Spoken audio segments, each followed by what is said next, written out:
Raise your hand if you've ever taken an aspirin to treat a headache. What if I told you that for people living with schizophrenia, a cigarette is like their aspirin? Schizophrenia isn't just hallucinations and delusions. It also involves debilitating negative symptoms like a lack of motivation and an inability to feel pleasure. And it's all linked to a hypersensitive dopamine system.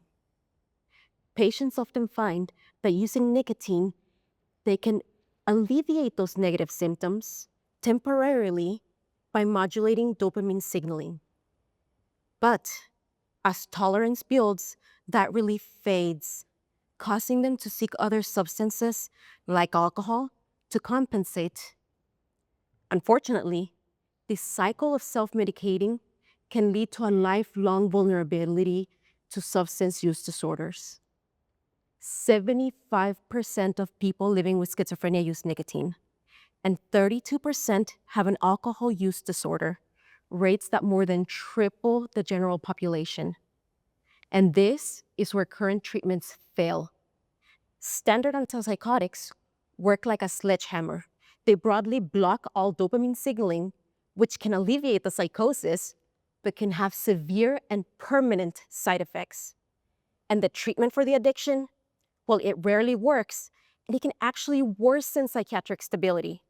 So patients are trapped with no single, safe, and effective treatment that targets the root of both schizophrenia and substance use disorders, which is why my research is asking how we can break this cycle. And to do this, we're using a novel rodent model that replicates that dopamine sensitivity that we see in patients. We're using a new compound called CDPPB that does not block dopamine signaling but modulates it.